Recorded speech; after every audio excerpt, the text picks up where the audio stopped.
Kristen Michali ettekanne Euroopa Liidu asjadest tõepoolest meenutab sellist kõige ehedamat nõukogudeaegset nomenklatuurset vadinat. Sellest, kuidas kõik on kõige paremas korras, mõningaid puudujääke süsteemil on, aga üldiselt meie süsteem on maailma parim ja kõik läheb paremaks ainult kogu aeg. Ja seda on traagiline kuulata, sellepärast et reaalsus on hoopis midagi muud.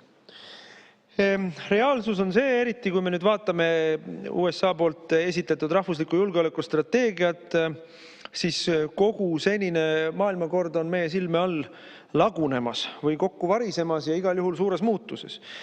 Muidugi meeldib reformierakondlastele rääkida Ukraina sõjast kui meie sõjast ja muidugi kui meie sõjast, mille me kavatseme võita.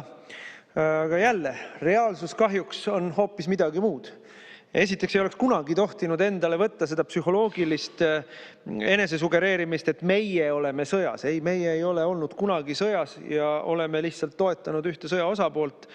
Aga kui see sõda nüüd lõpeb Ukrainale halvasti, siis sellise mõtteviisi ja sellise käitumise tagajärjel on tagajärjed väga traagilised ka meile. Ja nüüd, kes need meie on peale Reformierakonna, loomulikult on kogu Euroopa poliitiline eliit see meie. Kogu Euroopa nii-öelda sõjapartei, eesotsas Kaja Kallasega. Kui me nüüd Kaja Kallase korraks siia jutu sisse juba tõime, siis tuleb ikkagi üle käia, et tegemist on inimesega, kes oli loomulikult täielik läbikukkumine Eestis peaministrina, aga kes on muutunud piinlikkuse, häbi ja mõnitusobjektiks rahvusvaheliselt. Nii Euroopa Liidule kui ka Eestile. Kohutav. Iga kord, kui ta suu lahti teeb, keegi irvitab ta üle ja mitte lihtsalt, ma ei tea, mõni ajakirjanik, vaid teiste riikide poliitikud ja diplomaadid. Nüüd, aga tulles tagasi Ameerika rahvusliku julgeoleku strateegia juurde, sellega ju on põhimõtteliselt kuulutatud välja kultuurisõda Euroopa vasakäärmusliku valitseva ideoloogia vastu. Selge sõnaga öeldakse, et massiimmigratsioon hävitab Euroopa. Öeldakse, et see tsensuur ja totalitaristlik käitumisviis, mis on Euroopas tänasel päeval absoluutne praktika juba. Iga nädal vahistatakse Saksamaal 100 inimesi meelsuse eest. 100 inimesi meelsuse eest. Olukorras, kus iga nädal toimub umbes samas suurusjärgus immigrantide poolseid noarünnakuid kodanike vastu ja sugugi mitte samas suurusjärgus ei vahistata neid noarünnakute korraldajaid. Nüüd Prantsusmaal, eks ole, pannakse kohtu abil, politiseeritud kohtujuhtumi abil, võetakse rajalt maha peamine ja kõige populaarsem presidendikandidaat Marine Le Pen. See on totalitarism kõige ehedamas vormis, mida me näeme.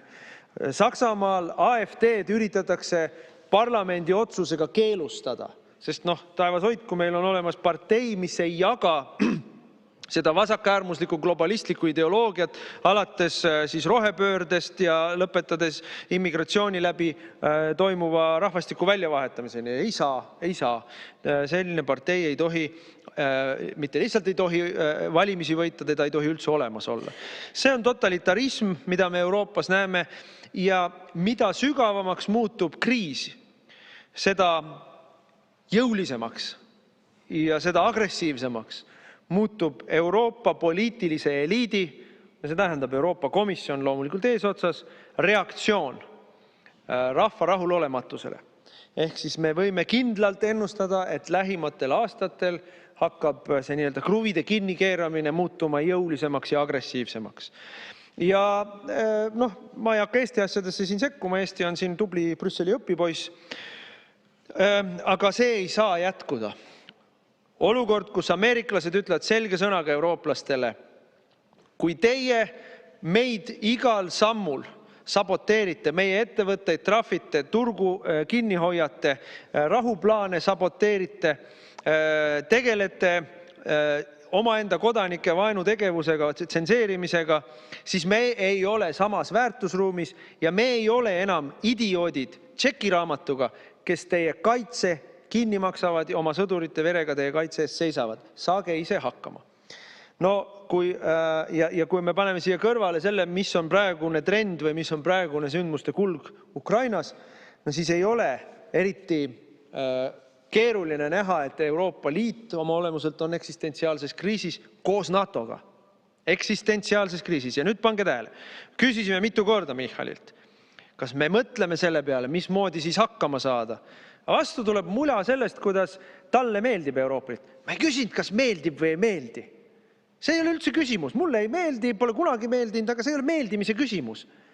Küsimus, kas me saame aru, mis on praegu toimumas, mis on võimalikud ohtlikud stsenaariumid Eestile ja kas me valmistume selleks, kas meil on olemas nii-öelda plaan B või stsenaariumid endal. Ei ole. Vastust ei tulnud, sest plaani ei ole.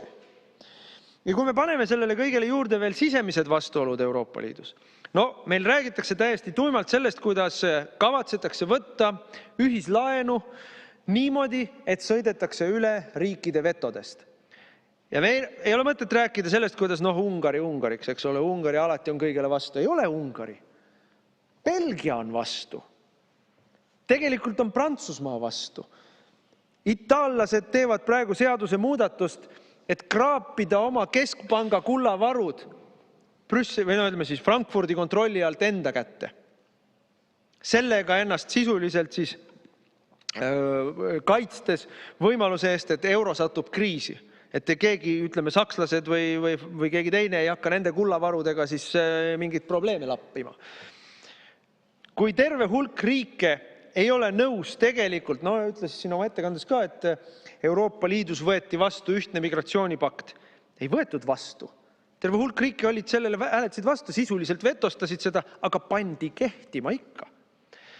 Sellises olukorras Suurbritannia ei jää kindlasti viimaseks riigiks, mis sellest Euroopa Liidust lahkub. Sellises olukorras on institutsionaalne kriis absoluutselt vältimatult sisse kirjutatud. Lähiaastatel juba. Lähiaastatel. Ei ole võimalik, et meie pidasime sõda Ukrainas, mille kaotab nii Euroopa Liit kui NATO sisuliselt ja sellel ei ole poliitilist tagajärge Euroopa valitsustele, Euroopa Komisjonile ja NATO-le endale. Sellel on vältimatu ja väga ränk tagajärg. Aga me räägime ikka mingist täielikku la jutukest sellest, kuidas me tahame ilma passita ju ometi reisida. Ja muidugi tahame. See ongi kõik ohus. Plaani on vaja. Aga kui me vaatame Kaja Kallaseid, Kristen Michaleid, Tarodest ja muudest nendest Eesti 200 käpardidest ei hakka rääkima, kas need on inimesed, kellele otsa vaadates te usute, et nad saavad hakkama eksistentsiaalse kriisiga või? Nad ei saa ju mitte millegagi hakkama. Ma ütlen lihtsa asja. Lahendus kõikidele probleemidele Eestis on EKRE.